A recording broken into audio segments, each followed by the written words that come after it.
Folks, my name is Rudy. You're watching Alpha Investments. 20 years ago, today, I started my first investing. And I didn't have much money. Family didn't have much money.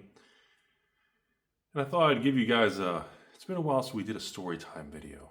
And I always find it interesting how the internet creates their own opinions on people in the past. And let me give you guys a nice story, because contrary to popular belief, I was not born into a billionaire trust fund family. But let's give you guys a little throwback, shall we? 20 years ago today, I was just getting my first job out of college in finance, and corporate finance was my degree. And I wanted to work on Wall Street with stocks and bonds and that kind of fun stuff. I had about $3,000 to $5,000 in the bank. Thought I was pretty hot stuff. And I made one of my largest purchases ever. And in around 2006, 2005-ish, I made one of my largest purchases ever. And that was this right here. The PSA-10 Alpha Magic the Gathering Underground Sea. This thing cost me a couple $100. Obviously today, I don't know what the exact value is. You guys can guess in the comment section below. I paid a couple $100 for this, and I thought I was, and as you all know from my YouTube video almost 11 years ago, I tried to return it because I felt bamboozled and I was angry, and I thought I had overpaid for this PSA-10 Alpha Underground Sea by spending a couple $100. And unfortunately, the company didn't want to return it, and without a restock 10% fee, and I didn't want to lose 10% of my whatever hundreds of dollars. So then we fast forward to my days of working in restaurants came to an end, and I got my first real job. And once I got this real job, I worked for Merrill Lynch. And this was about 2007 range. And, you know, jealous and envious of everybody's working and me having a couple $1,000s in the bank, I said, how can I get ahead? Had good credits. And at the time, I kept getting those credit card offers in the mail for 0% for 12 months. So, like any other young person who thought they could beat Wall Street and beat the stock market, I started taking out a bunch of debt and leverage back in 2006 to 2007. And I think I borrowed about $100,000, $150,000 through multiple credit cards. At 0% for 12 months to start the credit card roulette shell game. Not very proud of that, but again, as you're going to find out, the story doesn't end very well. Then I got a job at Merrill Lynch and got my Series 7 and 66 and became an official licensed financial advisor, broker, whatever terminology you want to use. Thought I was hot stuff. Just to dress nice, the cufflinks, the fancy outfits. Did all that fun stuff. And then for some reason, after I finally got licensed within a few months, we rolled into 2008. You know, I'm on my own, I'm finally trained, and within 60 days, man, the stock markets and things were not doing good in 2008. Things just start going down and down. Then by March of 2009, we hit the devil's low on the S&P 500 of 666, and the firm I worked for was pretty much insolvent, and Bank of America came in and bought the financial firm out. Well, the only problem is, you know, some of the credit cards I owed a lot of money to were from Bank of America. And unfortunately, Bank of America was not very happy about that, so they fired me. Nothing really bad happened. It was honestly quite a good job and enjoyed myself, met a lot of great people, but they couldn't legally insure me as a licensed broker for all 50 states without tremendous costs and risks outside their risk tolerance. So within so many months, they called me aside and had a big, fancy, thick folder and said, well, this is your credit and what's going on. You're doing outside of work, and you know, you have too much debt and you're a liability to the firm because you have debt. And they security escorted me out of the building and fired me. You know, so looking back, I was in a pretty bad place because when I was fired that time, the world was very turbulent. I was finally moving out of my parents' house. I didn't move out to about 27, 28, 29 years old range. And I was getting my first house. And, well, unfortunately, my parents and everybody was very concerned because, well, I just got fired in the middle of finally moving out to my first house ever. And, well, that's not a very good look and a very good situation to be in. And, well, because of that, I decided do I get another job? Do I try my hand at selling on eBay? I guess I'll do a little else. And I started selling some video games and PlayStation 1 games and flipping some games. I'd buy Final Fantasy VII, Resident Evil 1 and 2 for PS1, and I'd look for good condition copies and flip them on eBay and make $5, $10, and just a little side fun stuff to learn about the world. And same thing with Magic cards. And at that time, I decided to kind of get a job with my parents and make sandwiches and help the food business for the United States Navy, for the military bases in Northeast Florida. And I did that for many years, early hours. So I worked from 2 a.m. to about 9 or 10 a.m. So very early hours, very, very difficult times. And helping to produce a bunch of food and loading it up and getting security clearance and going into different squadrons and segments of the military. And that was a very interesting learning experience and met a lot of really cool people. And during that time, I'd get home, about 11, 12, noon, because working early hours. Most of the time I'd crash, take a nap, wake up, and I'd start listing on eBay. And actually at that time, start actually flipping Magic cards and single cards and stuff like that. And got really big into that around 2010, 11, 12 range. And of course, expanded and kept buying old alpha Magic cards, right? And it took me many years to get over the situation of being fired from what I thought was my dream job and having a career in the financial world. That was a very devastating blow. And I tried to get some other jobs, utility companies, energy, oil trading firms, even things like Fidelity. I tried to get a lot of jobs, and for some reason, nobody would hire me. I had job interviews at some firms that literally said that, what do you want? Where do you see yourself in 5 years? And, I'd say, well, I'd like to move up and be here, maybe be a fund analyst or, just, a fund manager, a bond trader, anything dealing with corporates or muni bonds and debts or new issue or secondary market or managing anything. And two of the times I discussed that with these hiring people, as you all may know from old videos, they ended the interview. And the people interviewing me pretty much said, you had too much ambition, you won't be happy here, so we're going to go ahead and just cut it off here and we're going to escort you out. And they say, we just need people who are wanting to do customer service or man the phones or just place trades unsolicited trades when clients wanted you to place a trade. And I could do that, but it just really wasn't what I was excited to do. And they say in life, when you're good at something, you'll have a passion for it. They say when you have a passion for something, life will naturally work itself out. They say when you really, really have an enjoyment for whatever it is you're doing, or you're good at something, or you look forward to something, you're not dreading Monday morning, they say that things will naturally take care of themselves. And the byproduct will be money in the long term. It took me many years, and at the very beginning, I was almost embarrassed. Even in 2016, when I did the first year of these YouTube videos, it wasn't until 2019 that I actually stopped making sandwiches in the morning and delivering the food to the military. I still did that. That's why the videos would always be produced at night. If you look at the old videos, and always be, published late at night. And I kind of just enjoyed the YouTube and the card thing. I just always enjoyed the cards. Back in the days of the Khans of Tarkir, Eternal Masters, Modern Masters 2015, Shadows of Innistrad just came out, the Battle for Zen, Oath of the Gate, that era. And,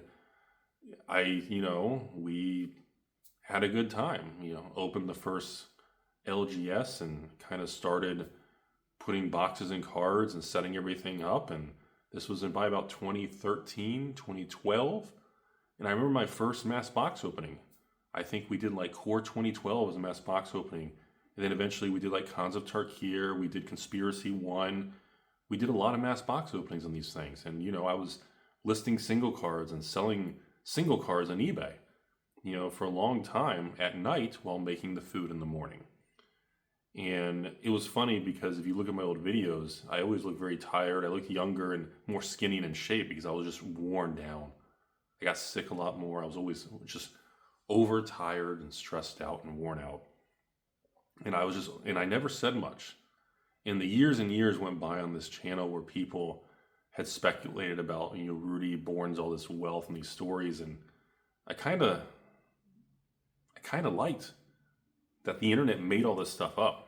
I kind of really, I don't know, I kind of leaned into it. I kind of liked the idea that the internet believed that, I had this, I don't know, I had all this, I came into the card world as this powerhouse and Goliath and endless money Rudy could just take over any market. And, I kind of got infatuated with what the internet had created as a persona for me. I kind of liked it. But that really wasn't the reality. I didn't really say anything. I mean, that's why these videos, and some long-term people know I brought this up, some of these things in the past, but I never really brought up the truth of the past is quite boring and not as sexy and big money and moving in, and it just, kind of started all this stuff. I actually did live at home with my parents, almost 30 years old. I never even moved out and didn't have any money and wasted my money in the Fast and Furious days putting spoilers and neon lights on my car and nitrous and just having fun. And I mean, that's kind of what I did. I didn't have any money, and my parents, we did the sandwiches and the food, and we just kind of survived. It really wasn't, I saw my dad and parents would take a little bit of their extra money and they'd buy these little small rental houses for, nothing crazy, not expensive, just little stuff, and try to pay them off in 20 years instead of 30 years to get an extra $500 a month in rent or something. And, I thought that was interesting, but I don't have a passion for real estate. I just don't like it that much. I'm not saying it's bad. It's just, I just don't have a passion for it. I enjoy the cards, But the point of this was, we're about to hit 2026. And I do have those moments where, so what would have happened if I didn't get fired?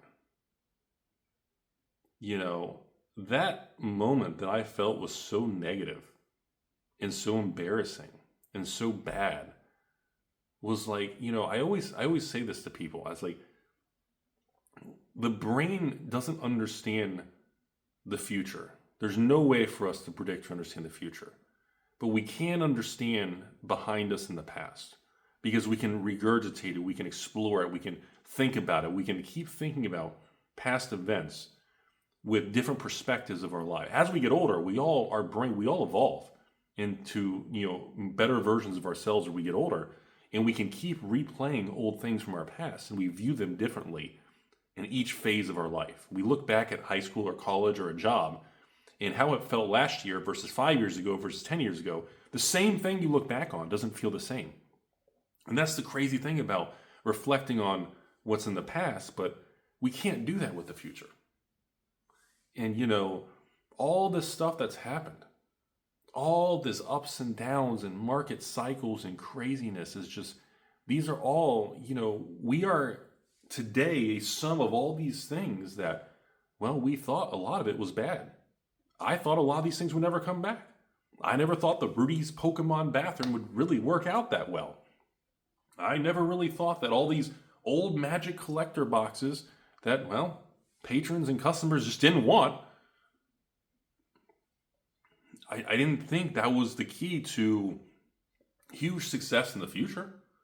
I was hoping it would work out and I'd break even or maybe make some money one day, but all of these stories and things, the real world of this stuff is really nowhere near as sexy and exciting. It's pretty lame.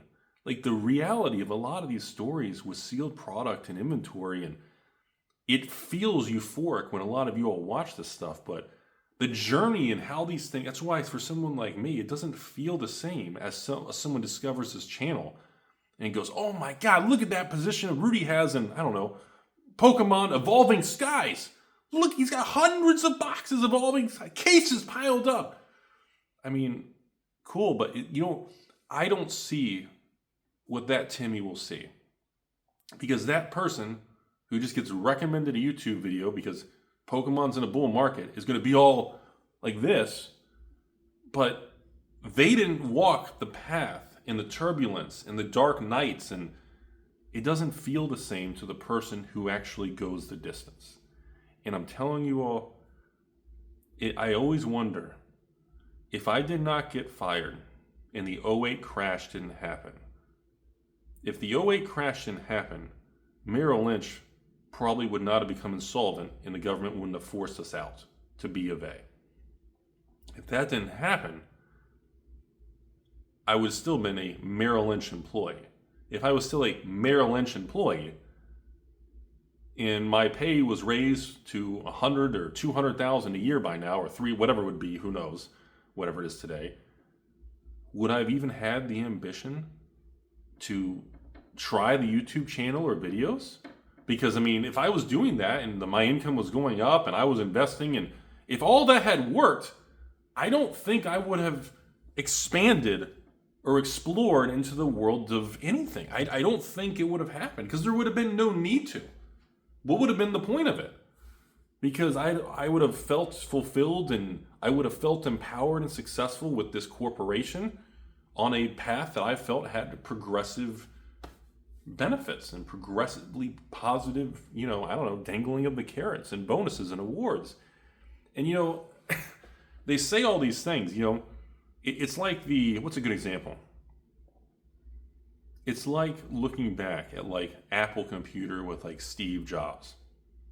Steve Jobs took a goofy class in college on calligraphy for writing in fonts, in making pretty letters and spacing and sizes. Which, if anyone sat next to you said they're going to take a class in college on writing, you'd kind of cringe and go, what's the point? And then years later, when he develops the Apple computer, he put all this knowledge in fonts and calligraphy into the desktop and into the software.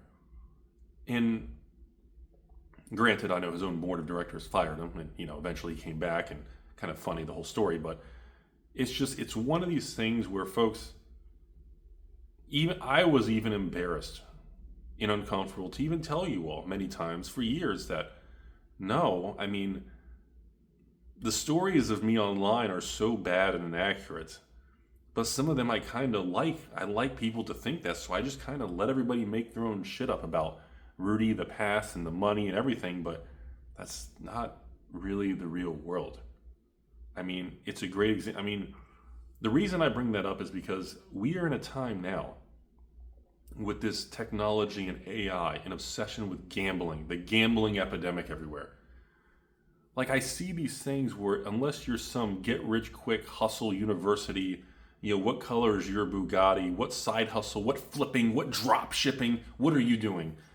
Like, we're in this thing where it's like, I don't understand why men and women, if you have a regular job, it's almost like you're deemed a loser. Oh my God, you just work at this company from 9 to 5? Like, I don't understand how we ended up in a time where even working hard a regular job is almost like it has a bad label. It's almost like you look down or you frown upon those people. It's like, look at that Timmy. What is he, a plumber? Is he a mechanic? Is he an electrician? What does he work 8 to 5 and comes home dirty and has a regular job? Like, I don't understand how we got here. And I still believe going into the future, some of the most wealthiest, successful people in this world are not going to be in computers. They're going to be literally people who build things, people who maintain things, people who do HVAC, welding, electricians, plumbers, exterior stucco, brickwork. People who have real skills and trades are going to be in huge demand in the future. And I think they're going to make, $100,000 to $300,000 a year incomes because they're going to have a skill. And if they're smart and have a work ethic, like regular jobs and regular things like that are going to be extremely important, because we're in this era where nobody wants to do, people are almost like, everybody's embarrassed. Like, there are guys who are straight up embarrassed, okay, to tell people, male or female, that they are, I don't know what's they install flooring or carpet or concrete worker. Like, there are guys who are embarrassed to even go on a date and tell a female that they're in like these fields of work, because for our culture is like, oh God, he must be, he's dumb and an unskilled loser. Like, somehow we ended up in this world that's filled with complete idiots who everybody thinks that social media is kind of like, oh, well, look at that person. They got a purple Bugatti. That's, man, I need to be like that. How much money do you make? You don't make at least $400,000 a year? I don't want to talk to you. Like, we're in this fucking weird thing, man. And I'm sorry, that's not the case.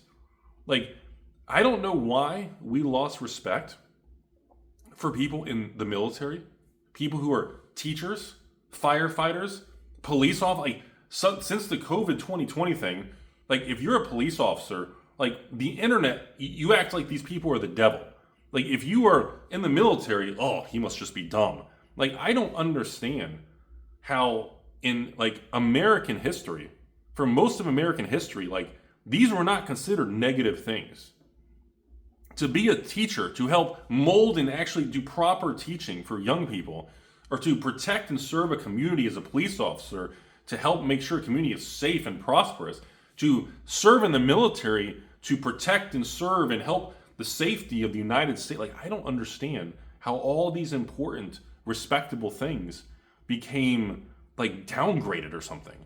And like, I'm just like, I was like, even for years, like, I didn't even mention or correct or say anything on this channel for years, for the first so many years in this YouTube channel, when everybody just thought Rudy became this big billionaire person. I mean, 7 years ago, we were still making ham and cheese sandwiches and chicken salad sandwiches in the morning from 2 a.m. And I'd try to do a video in the afternoon and ship eBay orders with uncommons and commons with a stamp till 10 at night to try to make an extra couple $100 a month to pay my utility bill. That was less than 10 years ago. And it's just all because I thought I had a career, because I went to college and then eventually got fired because, well, I had, too much debt. And you can't, in finance, if you work for a firm or a bank, you can't have a lot of debt. You can't have bad credit. You can't have any of that. They can't hire you. They can't insure you. What they call E&O, errors and omissions insurance. You can't, there's certain things that they have to fire you, kind of thing. And all because 2008 happened. I had a lot of debt and leverage because I was dead broke. And I tried to get ahead. And as you can imagine, by the way, me using that leverage and debt and everything with credit cards, and $100,000, I was able to borrow with my $5,000 savings account. Well, in 2007, I made 10, 15, 20% on a couple $100,000, so I made an extra 20, 30, 40 grand, which was more money than I ever had. Then in 2008, well, I lost like 100, 150 grand, and I only had 5,000 in equity. The rest was borrowed money, so I was upside down. So I couldn't even pay off anything, and I couldn't borrow money from anybody. Nobody had it, and everything was a disaster. So I had to make payments, and I just pretty much got nuked. And, well, that's why leverage is dangerous, and I don't use leverage now. And, well, the story just didn't go well. So think about this for a second. By like 2012, I'm doing mass box openings, selling dollar cards on eBay. My credit's shot. My firm, the financial firm I worked for after going to college, all this, fired me. So didn't have any of that. Let's see here. I was upside down and making payments on, well, pretty much, didn't even have enough equity because all I had was debt. My equity was wiped out. And yeah, I think I was single then at the time too. I think my ex left me or something happened. And everything was a disaster. So I had nothing going for me. But it's all right, because I got to wake up at 2:30 in the morning to make ham and cheese sandwiches, to try to make $1 to $2 profit a piece and share it with the family, to try to save money and get on my feet. Doesn't sound very exciting. See the downside about these type of videos, because before you make these videos, I kind of like what the internet makes up better. It's kind of more exciting and more fun. It's kind of cooler that people on the internet said, well, Rudy inherited this restaurant chain that's worth hundreds of millions and made all his money in bonds and this and that. I kind of like all that part. I mean, I like those parts of the story better. So anyways, and you are correct. The little bit of money and debt I had left, well, I sold it and got out of some of the stocks and things. And yes, as you can, and by 2009, 2010, 2011, I took what little bit of money I had left. And as you guys know from the past, I bought Royal Caribbean corporate bonds, Victoria's Secret corporate bonds, and some other things. So I took from my 400,000 peak, wiped all the way down to maybe 100, 200,000. So, which is pretty much borrowed money. I didn't even have any equity left. I took what's left and I threw it in 10-year corporate bonds for Tyson Foods, Tyson Chicken, Royal Caribbean, those limited brands. There's a couple other I can't remember right now. And because, well, after 2010, the crash of '08, these bonds were cheap. They were 50, 60 cents on the dollar. So thankfully, over the years, well, I did make a lot of money and rode it back up. So staying the course in that really was my first time realizing that leaving it invested, I should just left it in stock, but I moved it to bonds, but it still worked. Staying the course did work out. I mean, it wasn't it wasn't that great, but it did work out. It worked out. And I think the fascinating part of the story was now so many years I was embarrassed making the videos about how really there wasn't a great beginning with much money or anything. And like making sandwiches and doing this, like there was no $1 million, multi-million-dollar restaurant franchise. There was like none of that was real. I did have my one little rental house. Had like $800 a month rent. That was nice. Still had a mortgage though. So I get the mortgage I think was like $700. So I made $100 a month on that in the beginning. That was in 06, 07. So I just kept it through the crash. And I mean, I guess, so technically the stories about real estate and the restaurant thing on the internet, they are true. They're just, the real story is just not that fucking good, man. It's just kind of, I don't know. I kind of liked what the internet and Facebook and Reddit and Discord made up better about me versus the real world. It's, the real story is just kind of shitty compared to what the cooler stories on the internet are. And I guess it's just weird to me. I look back at all this stuff and I don't know who needs to hear what out there. I hope this video helps somebody out there. I just want people to remind you all to a couple things is that life works in really, really unpredictable ways. We don't know why things happen. We don't know why the timing of things happen. But I can tell you, as someone who's been through a lot, it does always work out. Even when you can't see it working out, it does work out. I know you guys can't see this, but hang on, we're going to pause the video here. There's a painting way up there over that archway. You can't see the details, probably the glare and the lighting from the camera angle. It's a Charles Webb painting, Charles Muir Webb, and it's called The Alchemist. If you Google online, Charles Webb, The Alchemist, oil painting, about 1880s, 1890s, that painting, it's got an old guy sitting in a laboratory, like a chemistry set. And the old guy spends his entire life doing alchemy, trying to figure out how to not die. And that painting is literally him spending so many years of his life trying to figure out how to live forever. He eventually dies trying to figure it out, wasting his life trying to live forever, and dies trying. And that's the original painting. It's an amazing painting, incredible detail. I wish you guys could see it better, but I don't want to take it off the wall and get a ladder. I don't do all that. But I love that painting because of symbolism, because the guy's sitting in a chair with all these alchemy and weird things and colors and jars, and he's spending years, 30, 40% of his life, trying to crack the code of, witchcraft and alchemy to extend his life. In reality, then he just dies. And the question is, he was so worried and so obsessed with it, he literally, did he die doing what he loved, which was trying to figure it out? That's a perspective. Should he have just lived his life instead of wasting almost half of his adult life trying to not die? Or did he do what he loved so it didn't really matter? There are so many ways to interpret this stuff. There is no right or wrong answer. But it's an incredible painting. It's an incredible painting. I don't know what the dollar amount would be. I have no idea. I don't really care. I'm sure it's, I don't know, maybe in the low side 10,000, high side 50,000. But it's a really, really symbolic thing that I like to look at sometimes. But I hope for everyone's sake out there, I hope people appreciate the card world. I hope people appreciate the people in their lives. Family, boyfriend, girlfriend, husband, wife, whatever. Maybe your coworkers. Maybe the job you do. Just the little things. Because we don't have infinite time. And trust me, you can't solve living forever. And there's nothing wrong with having a real normal job. It's respectable. It is the correct thing to do. And if you don't feel it's fulfilling or this and that, maybe you're not in the right job. Maybe you need to figure out what you want to do. Maybe you got to keep doing the job you don't want to do to get a little bit of money or to learn something else. Or on your lunch breaks or at night or days off, learn, read, research other things. Explore other directions in life.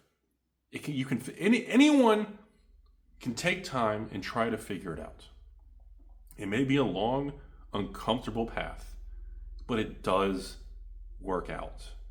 For most people, things do work out. There's always exceptions. There are just tragedies in human history that are just bad things. But for most of the time, for most people, things do work out in the end. And most people are good people. Not everybody's trying to steal and scam and bamboozle you. It may feel like that because some of you guys out there may have a higher than average just things happen and you feel like everyone's targeting you. You may feel like your local neighborhood, your local homeowners association, your local friend, your coworker, your ex-girlfriend, husband, whatever, is always trying to ruin your life. I mean, I hate to tell you this, but that's normal. We all feel that way. And sometimes it's important for people to remind you that that's how life is supposed to be. When there's these days you wake up and everything fights you. Last weekend, if you were a patron, you know. I was launching my Friday night sale. Actually, to you guys. I was getting ready to send out my patron thing to thousands of patrons saying, hey, we got a Friday night special last weekend for original 2019 Modern Horizons 1 boxes. 2 minutes before the sale. Friday night, 9 p.m. At 8:58 p.m., PayPal shuts my whole account down. I can't take payments. Nobody can send me money. I can't withdraw money. I can't even process payments. Out of nowhere. Just fuck it. Nukes the whole thing. Whole thing implodes. Waste my whole night dealing with problems. Complete stress, anger, emotions all over the place. Later on, emails, submitting documents, blah, blah. Sorry about that. Everything's fine. You're good to go. Anger, frustration. Why am I targeted? What did I do wrong? Nothing. Some of you guys out there, you work hard, you're driving to work and everything. Car breaks down. You just lost $1,000. You come home, there's an appliance breaks, a roof leak, your AC goes out, your water heater, electrical. Well, there goes more money. This is not you or me being targeted. This is just being a part of modern society. And I think many of us, our brains zoom in too much and we think it's a you problem or a me problem when it's not. This is par for the course. And it's how we handle and react to the problems. Remember, problems are simply something around you that requires more of your attention to level it out. A problem means something's out of whack. You need to input time and effort and get it back to normal. We all need to have better relationships with problems. That's what it is. I would say a huge chunk of my own patrons don't even buy anything every month. They just send me a message. Many people here just like the videos. That's it. And that's totally cool. Because again, yes, this channel, I only do this because of you guys watching the videos and because, well, you guys support me on Patreon and you guys watch the videos. I don't take any outside sponsorships. There's nothing else going on. And sometimes I sell products I make good money on. Other times I sell products I don't make shit. Other times I sell products and I lose money. That's just the market being the market. So conclusion of this video, everybody. It's funny that almost 20 years ago to this day, the first Alpha PSA 10 I ever bought that I tried to return. I don't know what it's worth today. I don't know, $20, $30, $50,000. And I tried to return it. And the only reason I'm holding this is because they threatened me with a 10% restocking fee, and that could have cost me $50 to $75. And little did I know, getting fired from what I felt was a dream job after spending years in college, and then spending years making sandwiches and trying to get a couple thousand a month as a small part of the family income, little did I know what all that was going to lead to. Being embarrassed about it, not even disclosing on YouTube for years, letting the internet make cooler stories about me that I kind of just wanted to go along with. But I think it's important, and I hope that there's some people out there that this video helps you understand that the real world in life is a very special short-term thing. I'm not going to sit here and tell you guys life is a simulation, the flat earth, reptilians, crazy, whatever the internet says. But I am here to tell you, somehow my life worked out incredibly well.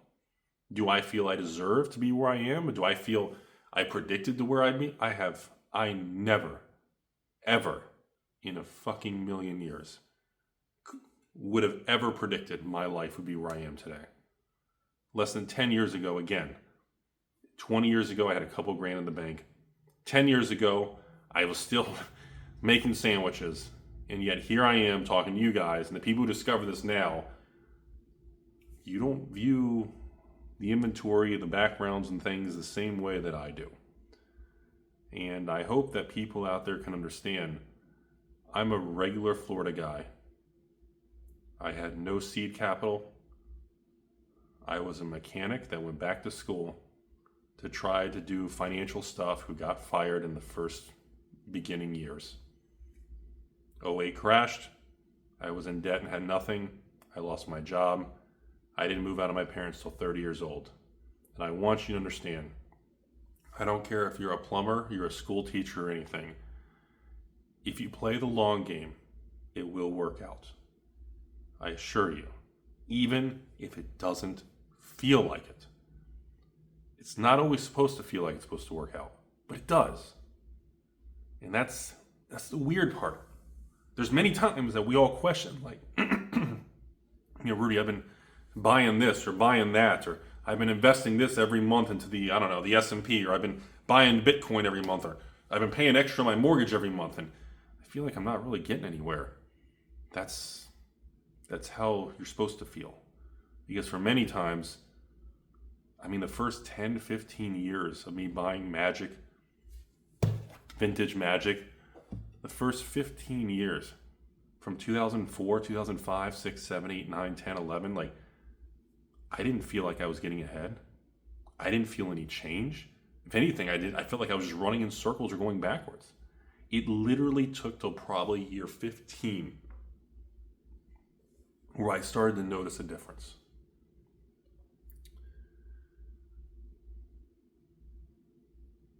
I wish people would stop gambling and going back to focusing on long-term investing in a proper outlook.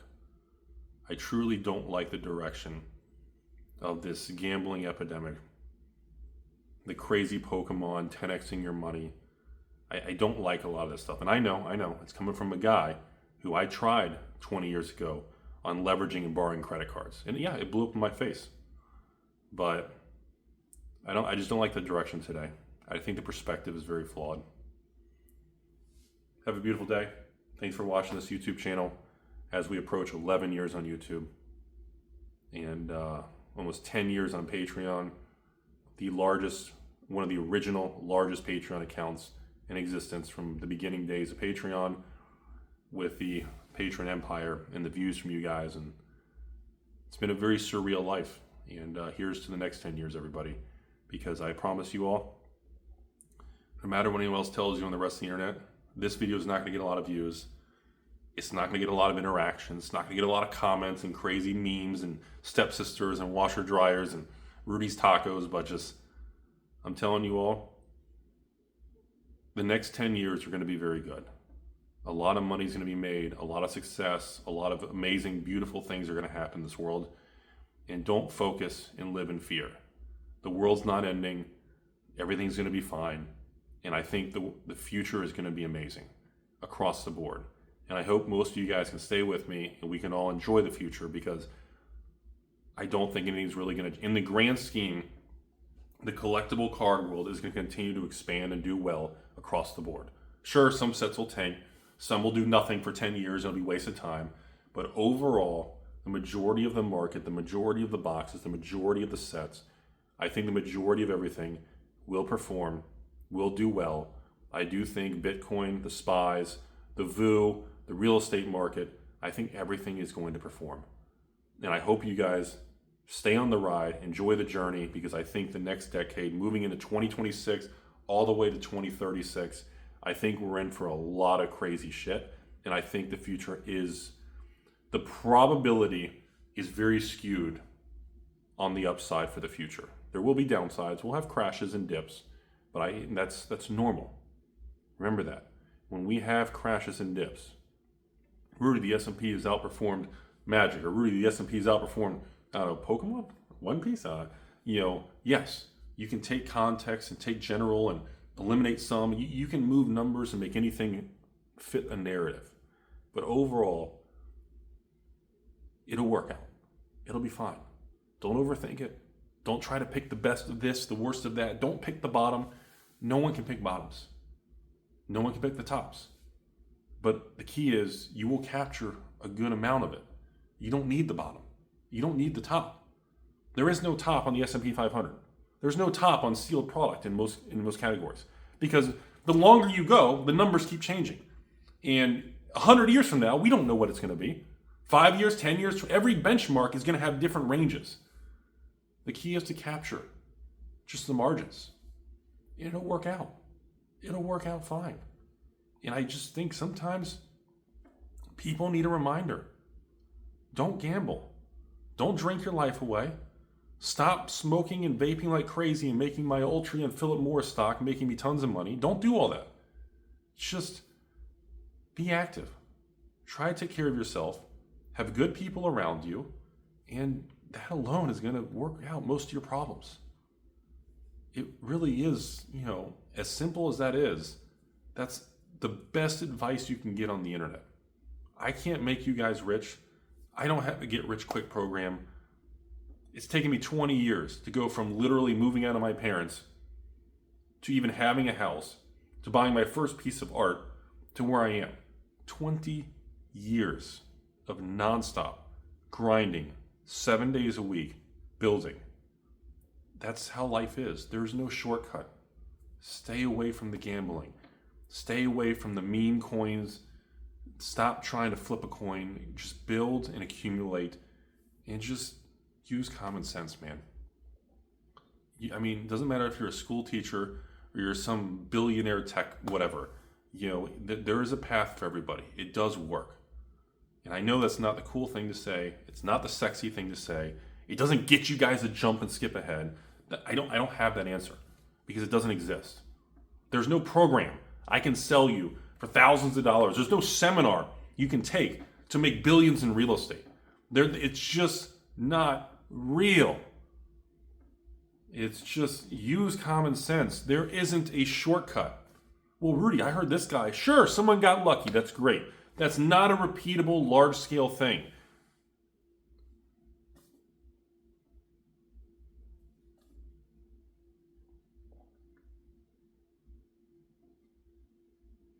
Godspeed, everybody. Here's the next 10 years.